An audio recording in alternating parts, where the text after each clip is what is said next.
everyone, today I'm going to do a travel and airport hacks just because I am going on a flight to SEMA tomorrow and I'm so excited. So I thought that I would share some of my tips and tricks of things that I have learned along the way going on airports and such. I have made myself a cup of coffee. This is only the third one of the day.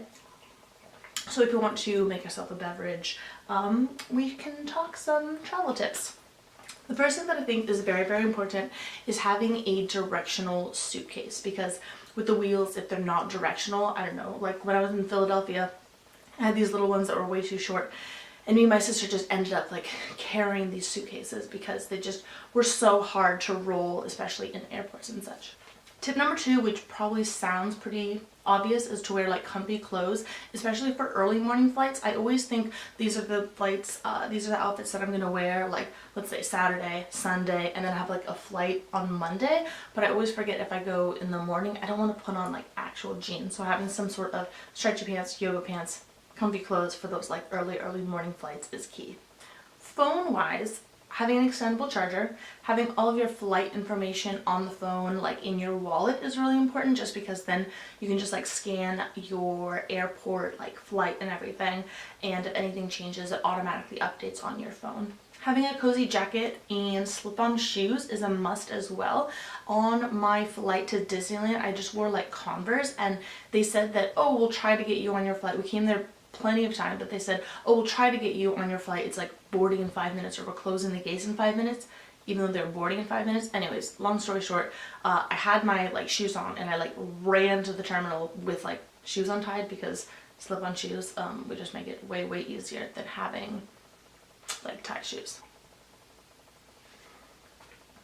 Know that there are options when you stay at places. A lot of trips, I always come the morning of whenever we're going like someplace. So how do I explain this?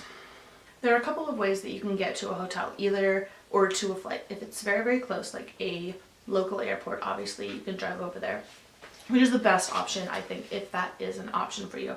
There's an airport literally 15 minutes away, and if I can book with that like airport, I will. Otherwise, going to San Francisco is going to be an hour away, and I have taken a bus over there. That took a while just because there are a lot of stops. I have rented, booked a hotel room the night before, and then taken a shuttle from the hotel to the airport and leaving my car there. That's an option. Or having your car in long-term parking at the airport. So instead of taking a bus to the airport, let's say to San Francisco, which is like an hour away, hour and a half, driving to the airport, leaving it in long-term parking, depending on how long your trip is. Once you get to your destination, it's also important to know how you can get yourself to your hotel or to your location. When I went to Disneyland, we landed early in the morning and our room wasn't ready yet, so we just left our bags with a hotel room, which was really nice to know that that is an option. In Philadelphia, we were able to check in like at 10 or 11 a.m., which is really nice. East Coast.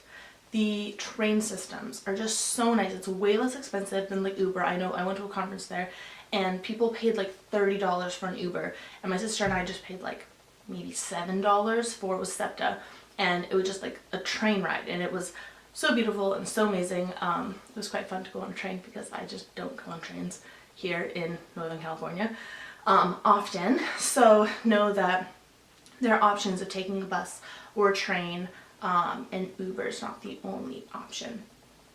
In Vegas, however, I hadn't had Uber yet, and so I got a bus ride to the convention center, and it took like an hour to get to my hotel because I was at the very last stop, or I don't know, I was close to the convention center, so I wasn't like close to the strip, and it literally took an hour. And I know that I could have gone there faster with a taxi or an Uber, but I just didn't have Uber at the time. I'm kind of behind times on that, but I just always thought public transportation is better, and know that sometimes buses are not the easiest or simplest options. In the comments down below, let me know what some of your travel tips and hacks are. I would love to know. If you like some of like travel videos and such, I have vlogged a couple of the old like Philadelphia trips for the last 2 years, so if you want to check them out, I will leave those down below. If you are new to this channel, I post videos of all sorts of things.